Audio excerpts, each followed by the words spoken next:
Hi, I'm Andrew, and welcome to episode 12 of the Neon Knitter podcast.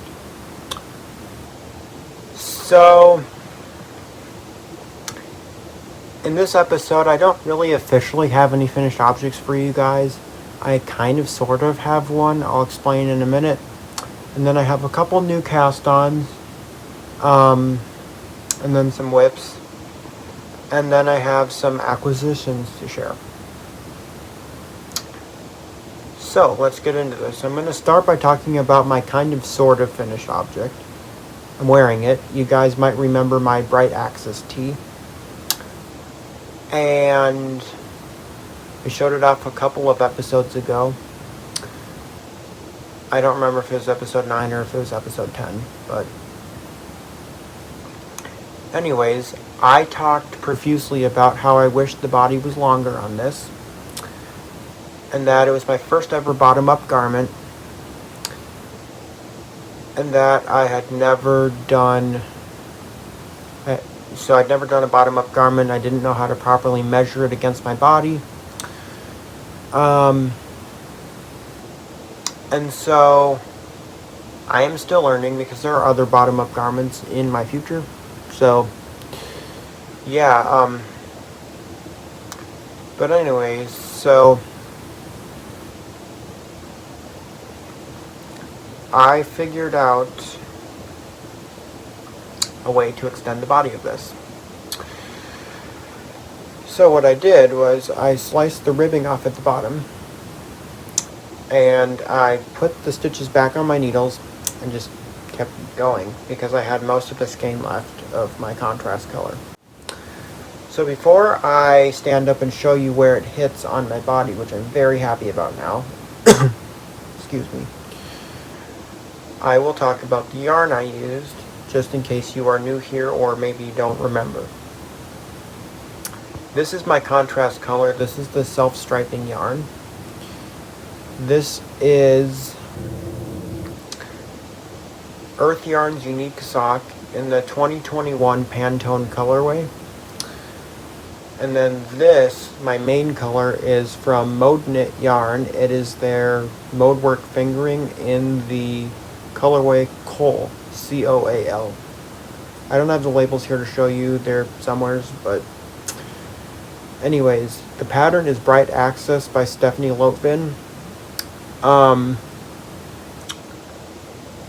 And it is out of her book Knit Happy with Self-Striping Yarn, and that's Stephanie Lotvin of Telly Bean Knits. Knit Happy with Self-Striping Yarn is a book about what to do with self-striping sock yarn when you don't want to make socks. So I did this pattern. I checked that book out from the library. So yeah. I did end up blocking this again just because I knew that I wouldn't be happy if I didn't. Now, if I had just initially knit this the right length, I wouldn't have needed to block it at all. But now that I extended the body, it was obvious where I started to extend it, so I blocked it to make the stitches kind of match, and so it grew a little. So it's longer than I intended for it to be, but I like the length of it. It's really nice. So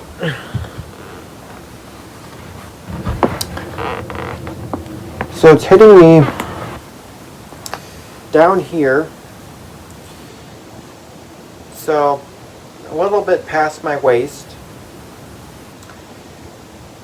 So yeah, I'm really happy with it, and if I raise my arms up, it's still at a good spot. So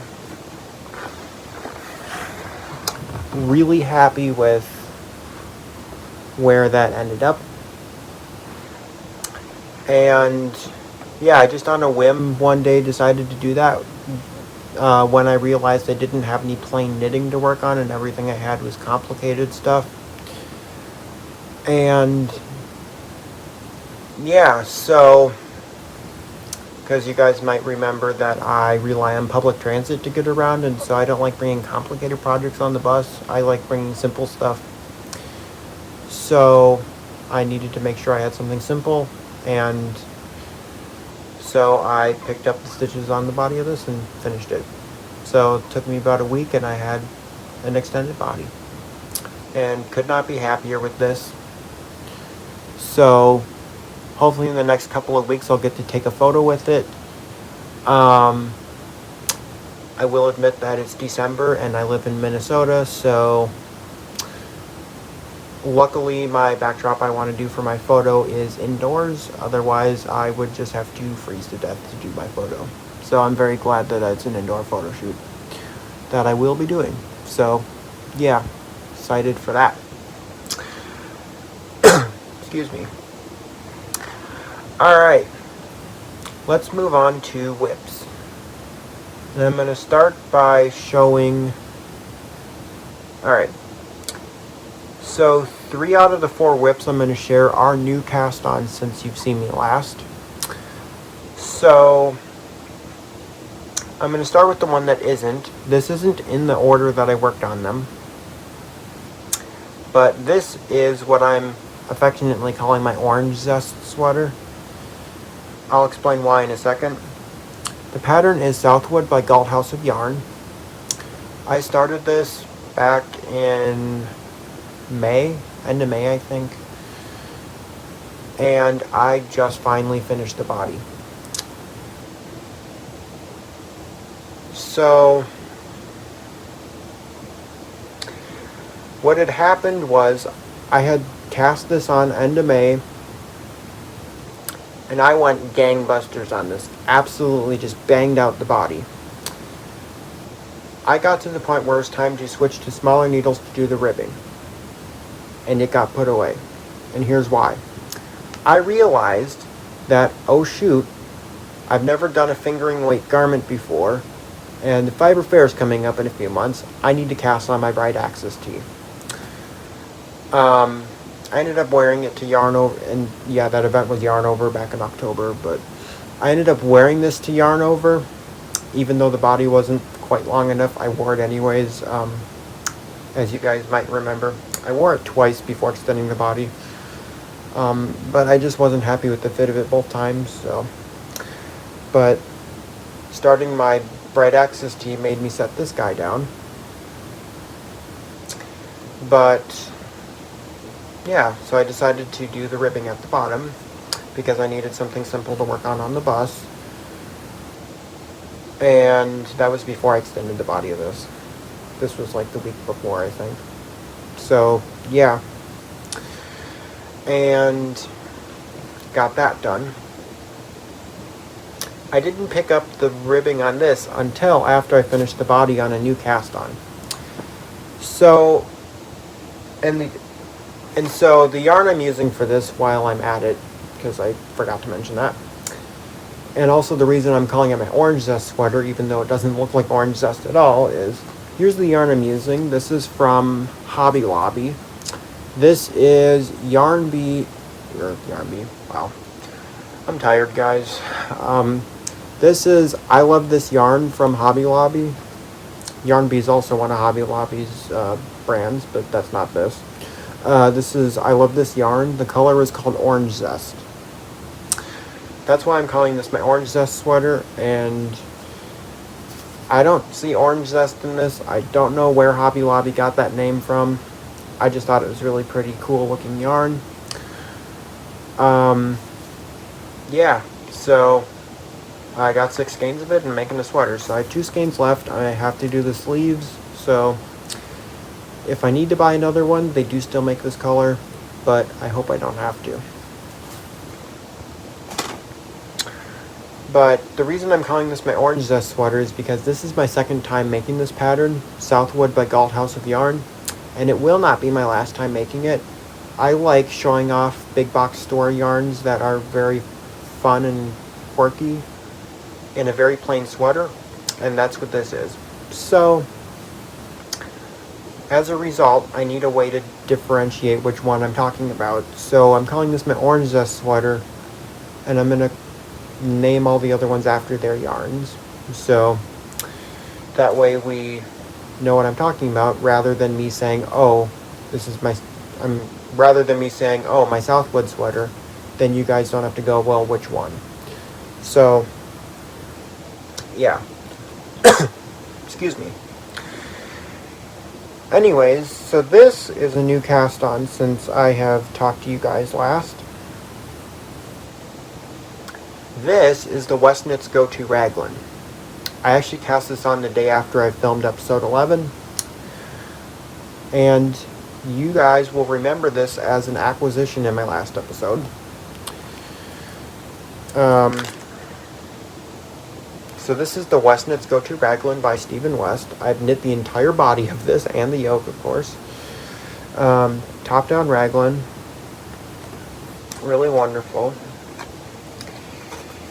I am using Round Mountain Fibers Willow Worsted.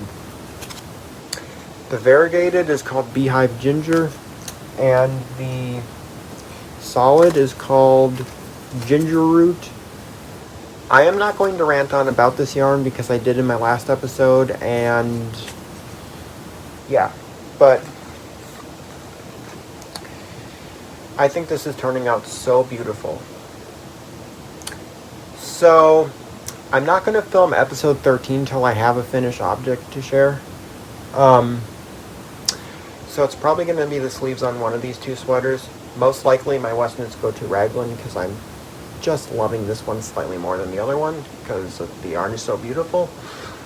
But yeah, so I am really loving this. And yeah, if you want to hear my thoughts on Round Mountain Fibers selling their yarns only in quantities of 5, go back to episode 11 and I talk about it there. I'm not going to rant on about it again, seeing as this is not a new acquisition. But anyways, so, alright. I am going to move on to my next whip. Now, I could also move on to acquisitions because my next two whips are with acquisitions you guys have not seen yet because they were acquired since the last episode. So I took a trip to Stephen B in Minneapolis. I usually like to go the day after Thanksgiving, Black Friday. Celebrate Small Business Saturday a day early, but it's a complete 180-degree turn from going to the mall on Black Friday or a big box store, because it's a small business. They don't have people running around trying to get the best deal on the newest, latest TV or whatever, or this big, huge item or whatever. It's a small business, and honestly, it just felt like a regular day at the yarn shop. Like, nobody's running around saying, ooh, I gotta get the best deal on this skinny yarn. No, that doesn't happen. So yeah, it was just like a regular day, except that they did have a sale table set up, 40% off, special for Black Friday. But anyways, this is yarn I actually bought a week before I went and I picked up. I placed a hold for it online. This is from Whimsical Wood Yarn Company. This is her Mermaid Mischief DK in the colorway 90 and a 55. This is a Stephen B custom color that Samantha from Whimsical Wood did for Stephen B. I got 4 skeins of it, and she only died when she died. There will not be any more, I don't think. So a few months ago, Stephen Berg of Stephen B. Stephen went on a tour around the country to different yarn shops to like teach a workshop, I think, and have like a trunk show at various different places. And so Stephen B, the yarn shop, had a party for him when he returned from his tour, and so this colorway was dyed up specifically for this tour. And yeah, so 90 and a 55 is supposed to... The idea is that you're speeding on the highway, I guess. I don't know, I think that's what it's alluding to. But anyways, here is how it is knitting up. So I am knitting the Saltmarsh Cove by Laura Ayler. It's a short sleeve t-shirt. I already put the sleeves on just because they only had 4 skeins of this left, and I got all 4. And so I don't want to be playing a lot of Yarn Chicken. I just want to play a little Yarn Chicken. So I put the sleeves on because they're only 5 browns each because it's a t-shirt. And so that way I can just go gangbusters on the body. And guys, I started this a week ago. Well, a week ago yesterday, so technically 8 days ago. And I'm already this far. I am on my 3rd ball of the yarn already. So I just have this amount left. And so it's got a little bit of garter detailing down the side. And that's on both sides of it. Garter panels down the sides. Otherwise, stockinette for the rest of it. Yeah, I'm really loving this. I am doing one modification to the pattern, and that is I'm going to leave the increases on the body out for 2 reasons. One, this garment was not originally designed for a male person to wear. It was designed for a female. So it's a more feminine garment, I'd say. And so I think the shaping has to do with like cleavage on the front of your body, you know, of which me being a man, I don't have. So I'm going to leave the shaping off for that reason. And also, if I don't add any increases to the body, I can make the body longer and get the most out of the amount of yarn I have. So, yeah. So that's what I'm doing. The Saltmarsh Cove by Laura Ayler. Pretty excited to see how this turns out. And I'm excited to have some more t-shirts in my life so that I can wear knitwear in the summer. So, very excited for that. This has been my most active whip this week. Again, I started it a week ago. So, yeah. Alright, my final whip, which again incorporates another acquisition, which I also bought at Stephen B on the same day. Well, I actually bought this that day that I was at Stephen B. I didn't see this online at all. This is a project I cast on. This is the Alley Sweater Light by Sarah Opie.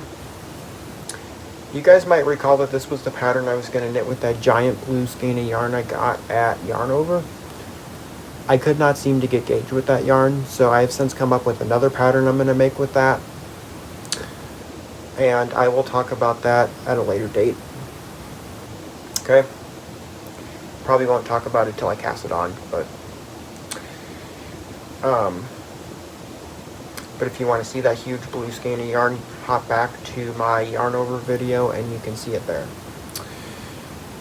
But yeah, I am not done with the yoke yet.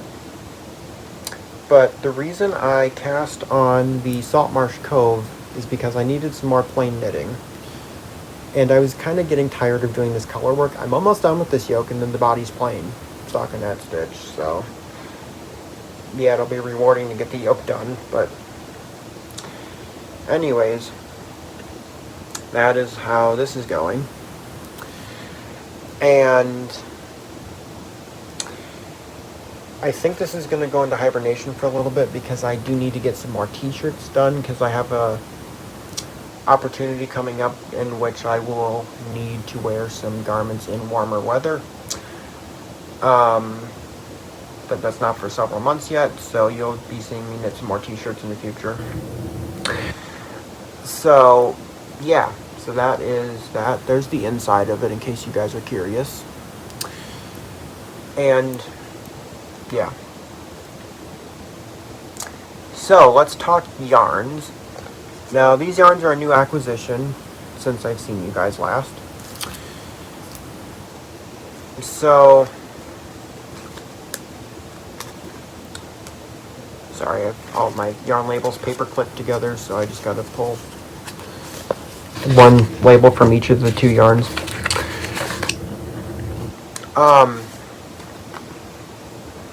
So this is my main color. I bought 4 skeins of it. And This yarn was on clearance when I was at Stephen B. for 30% off each because it was in the value section of the store upstairs. I'm still on my first ball, but you can obviously tell I've used a lot of it. This is from Urban Girl Yarns. It is her Virginia fingering. It is 90% superwash merino, 10% nylon. 90 merino, 10% nylon, 480 yards. And it's a 2-ply fingering. The color is called Alaskan Salmon. Yep, Alaskan Salmon is what the color is called. And again, I got 4 of them. And then my contrast color was on the 40% off table downstairs in the shop. This is my contrast color. This is from Northwoods Fibers.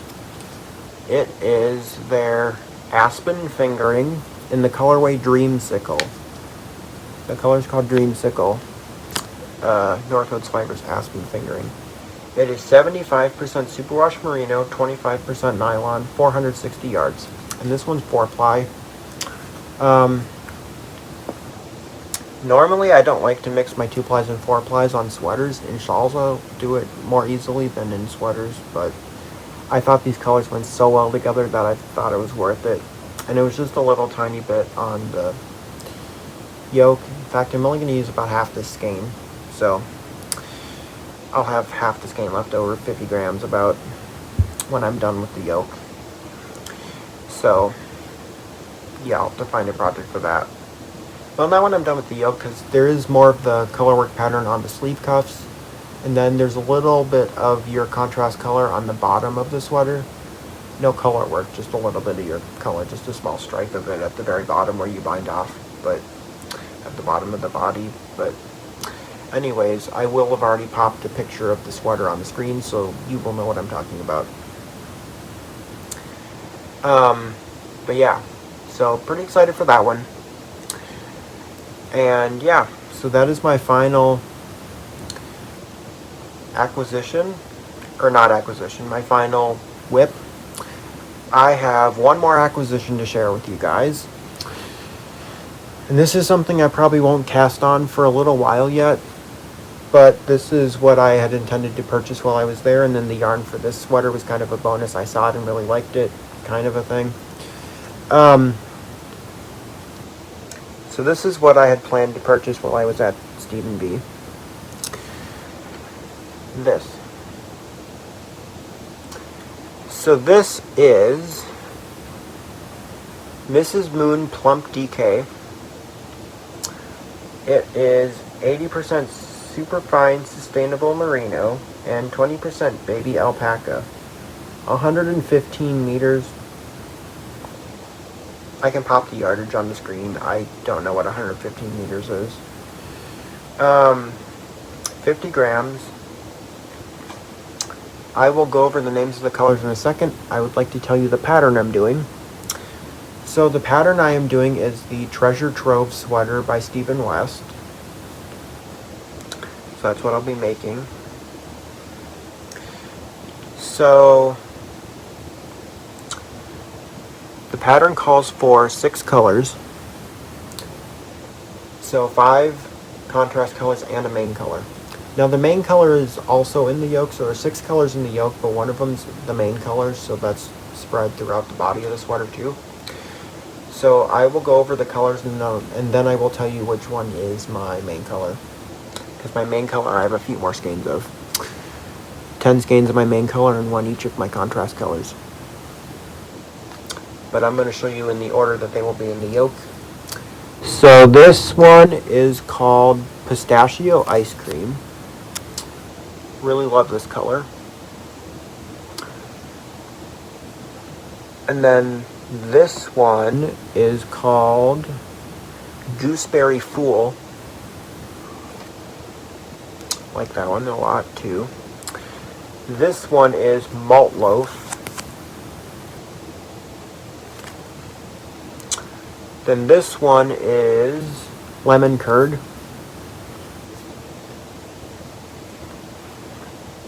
And this color is called Slushy. And then lastly, we have blueberry muffin. Yeah, blueberry muffin. So, those are the 6 colors in the Treasure Trove sweater that I'll be using. And I thought it'd be interesting to try a single ply DK weight. There is a chance, based on how this yarn is constructed, that I may or may not have to go up a few needle sizes to get gauge, but we'll find out. But I am okay with doing that. The only thing I'm not looking forward to with this sweater is that it is in dip stitch, the pattern on the yoke. And there's a little bit of it on the sleeve cuffs too. I'm not looking forward to doing that part. I will say I did start Clue 4 of Geo Gradient. Not done with it yet. I am in the middle of a row at the moment, on the first row of the dip stitch pattern. And oh, good grief, is that time consuming. I need to count, and I can't have a conversation with someone, so I need to find a time where I can just sit down and do it. I might bring it with to my grandparents' house when I visit over Christmas, because it's about a 3.5 hour car ride. So I might be able to get some done in the car. Depends upon what time we get going at, because if it gets dark too soon, I won't be able to do as much. So we'll see. I might bring my t-shirt, what's it called? The Saltmarsh Cove. We'll see, but anyways, so yeah, that is that. Now, I have a little bit of an announcement to make before I end this episode, just so that you guys are... Oh, before I do that, I didn't mention which one was my main color. Sorry about that. My main color will be Malt Loaf. So, yeah, I have 10 skeins of it. I'm not going to be able to hold all 10 up to show you at the same time. But yeah, my main color will be Malt Loaf, in case you're wondering. Okay, so I realized there was an acquisition I forgot to show you guys. So this was something I bought the day after I was at Stephen B. I went to a store in St. Paul called Art Scraps. It's in St. Paul, Minnesota. Art Scraps is run by an organization called Art Starts. And it's basically a thrift store for art supplies. It's more or less what it is. So if you have any old art supplies you don't want anymore, you can bring it to them, donate it. You don't get any money for it, you're just donating it. And then they'll sell it for dirt cheap. And you can get some pretty good quality stuff there. But it's like used, partially used art supplies or whatever. Some of it's brand new stuff, just depends. Anyway, so you can get some nice partially used balls of yarn. You can get brand new balls of yarn for dirt cheap. Some really nice stuff too. And so I picked up this entire bag for about $20 while I was there. This is Plymouth Yarns Lanaza. It is 50% alpaca, 25% linen, 25% tencel. And it is 440 yards per skein. And this is color number 4888.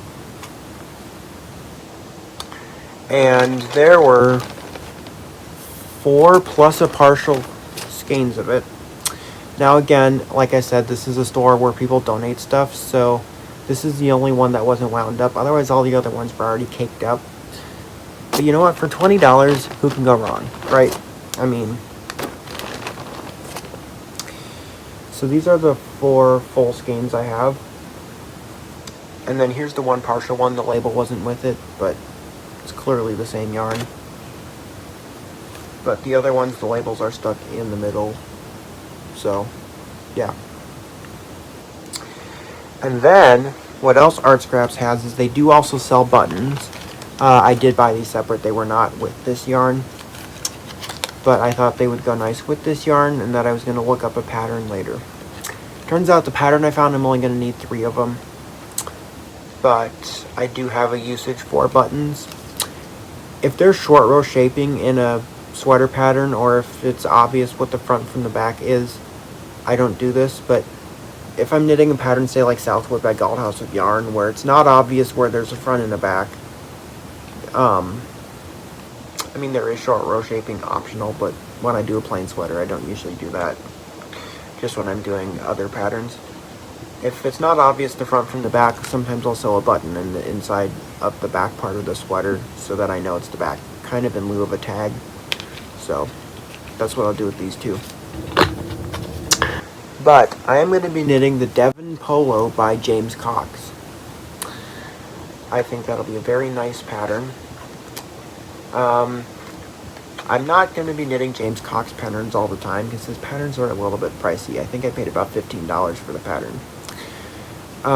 But anyways, yeah, the Devon Polo by James Cox. And you only need 3 of the buttons. Yeah, so very interesting texture on the pattern. Never seen a vertical striping pattern that alternates regular knits and knits through the back loop. I've never seen that before. So, yeah, very excited to knit that. So that is my final acquisition. Okay. So my announcement. I have decided this year that I will not be participating in the West Knits Hybrid Knit Along. And I have a couple of reasons for that. Reason number 1, I have not been as much into shawls lately. I've been more into sweaters, and I've been more into t-shirts and sweaters, and shawls have not really been catching my attention at all lately. And I don't know. I think that the glittering, whatever it's called, I think it's the Glittering Snowscapes shawl, is that what it's called, I think, is very beautiful. And that's the Hybrid Knit Along pattern for this year. I think it's very gorgeous. I don't know how often I would wear it. And I don't want to spend all the time knitting something for me to just not wear it. And I don't gravitate towards wearing my shawls, I gravitate more towards my sweaters. So I don't think it's worth it for me to knit this shawl. I would also have to go out and purchase yarn for it, and I just don't know how much I really want to do that. So I don't know if I'll have any really great content to do a Vloguary series for you guys this year, so I'm not really sure if I'll be doing Vloguary for 2024. Haven't officially decided, but I think Vloguary might not happen this year. I am trying my best to try to come up with some sort of a series to do next year for you guys. So I'm trying to think of, like, I don't know if I have really any great Vlogmas content, really. But that's just because my life is kind of crazy. So maybe next year I'll have an idea of a Vlogmas content I can put out for you guys, but I don't know. I'm trying to decide for Vlogmas if I would do it daily, like some people I watch. I'm currently following Vlogmas from Jack over at Slip Ginge. Or if I would do Vlogmas like Martin at Knit365, where he just puts out like a video like once or twice a week. He just films sporadically throughout that amount of time. I haven't decided yet. Also, those guys are following an advent calendar they're doing. Now, Jack is doing a traditional advent and not a yarn one. But anyways, Martin is doing a yarn advent. So I don't know, because I don't really know what to do with Advents when I buy them, or if I buy them. I've never bought one before, so I don't know. So if you have any ideas for any series you would like to see that could like be a month-long thing, let me know. I also know that Vloguary is a lot of work for just showing off one project that I could just show off in a podcast. So, yeah. But I'm also just going to say that I do still wear my mystery knit-alongs. Love those. And so I will continue to do the mystery knit-alongs. There's no way whatsoever that I will miss participating in a mystery knit-along. Westminster mystery knit-along, yeah, will do. But the hybrid knit-along, I gotta see what the pattern is before I can tell you if I'm going to participate or not. And also, this year I really don't have time to participate in it because I have other things I need to get done. So, yeah. I'm sorry to disappoint you guys, but I just don't have the time to do Vloguary this year because I have a lot of other things I need to get done. But if you have any ideas for any other month-long series you'd like to see from me, pop them in the comments down below. Doesn't mean I'll necessarily do them, but it's great to have ideas so that maybe I will do them. Who knows? Because I feel like I'm shortchanging you guys on content. Because I'm one of those podcasters that like films an episode a month. So yeah, I just want to get more content out there for you guys, and yeah, so apologies in advance for not doing Vloguary this year. It's just I got really stressed out by the end of Vloguary, and it was just a lot. And sometimes I would be filming right before I go to bed, and I'd be exhausted, and sometimes I'd be filming right as I get up in the morning going, oh shoot, I forgot to film. I'm frantically trying to get out the door and I had to film. And that was just a lot. So I don't want to put myself through that again. I tried it for 2 years. So apologies. But yeah, so I haven't ruled out the idea of doing a Vlogmas. But we'll see. I will fill you guys in on if I'm doing Vlogmas or not closer to when we get to December of 2024. Because I'm going to sort some things out and see if I have content to do for that. I don't know if I do or not. But we'll find out. But I won't promise a Vlogmas next year. But never say never. So sorry about no Vloguary.